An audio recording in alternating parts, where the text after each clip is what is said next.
Hey all, it's Scott. Hopefully you're well. It's been a minute. Got a little bit extra sunlight coming in back here, so let me close that up for you. Hopefully that's well. Pen and get you caught up. Let's see where we've been.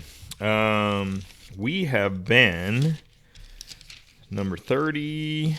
Let's see. Looks like... Yeah, so we just jumped into the parables. Chronological walk, post-Christmas, pre-New Year's. I said I might do a Christmas message, and honestly, I've been overdone with Christmas messages at this point, and we've talked about it with our small group, so hopefully you have plenty Christmas. The result of my Christmas has really been how much the world focuses on the birth, and how redeeming salvation is, how redeeming God sending his son, but sending it for a purpose, sending it for obedience, sending it for transformation, sending it for our salvation, sending it for him, sending his son for our sacrifices, to replace our sacrifices. Like, how gift-giving was that for us? How much did we receive because Jesus was the gift for us? So that's really been my thought process, because most teachings that I saw and most devos that I saw over Christmas were really related to salvation and how Jesus came. But biblically, it focuses very little. Only 2 Gospels talk about his birth. Only 2 Gospels talk about his childhood, and how quickly that formed. And the one thing that I will leave you with is this. One of my last revelations is the 400 years of silence that God went through, that God allowed us to go through. And then Jesus was born.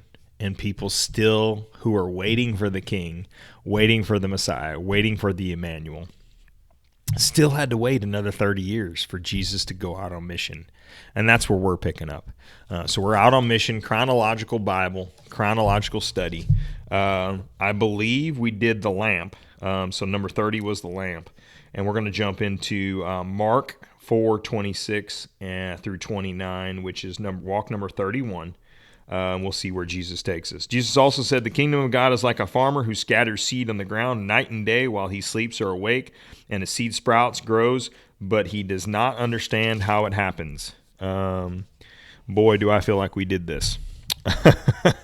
So I'm going to mark that one. Yeah, I'm going to mark that one done, because I think we talked about that with Janelle and I. And so we're going to mark that 31, and then I'm going to go to 32. All right. So if you haven't watched 31 and the parable of the seeds, hopefully you got something out of it. And let me know, what did you get out of that one? And let me know if I'm wrong, because I don't go back and watch these often. I got enough on my plate. Here we go. Let's jump ahead. Matthew 13:31 through 33. Here is another illustration Jesus used.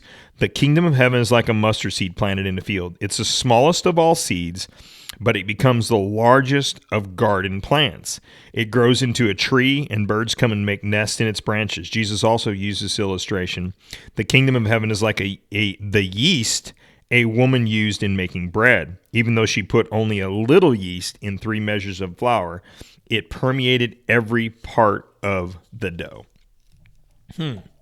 So mustard seed and yeast. Okay, so let's read it again. Let's see what we can get out of this. Let's dig a little bit deeper, because this is one of those that I probably would read and just move on.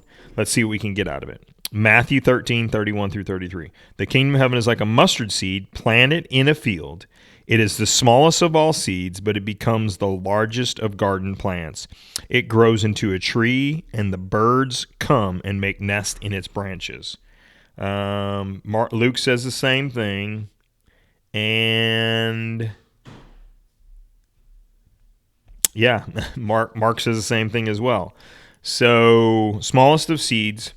So Jesus came as a baby, and biggest part of our life, and the yeast fulfills our life wholly and completely. So the yeast, I'm really having to dig on this one.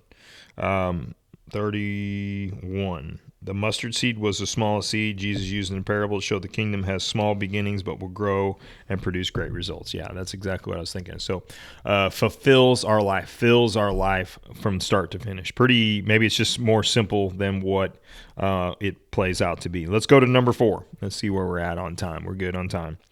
I'm going to include 32 on this.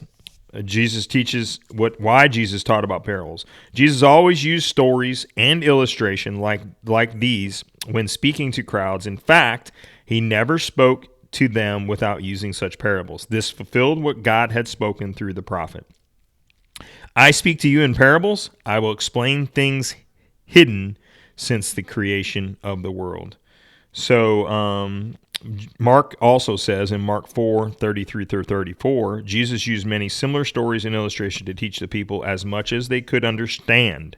So as much as they could understand. In fact, in his public ministry, he never taught without using parables.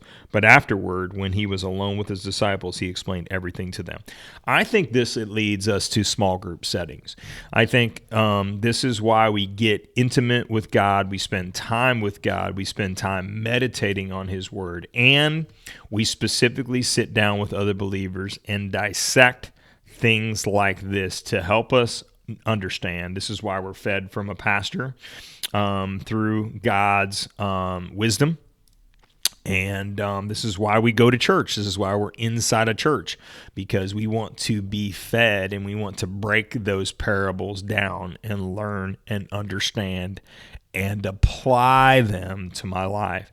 That's why I'm very, very sure for myself in this season, I love and have loved for a long time application messages, applicable messages.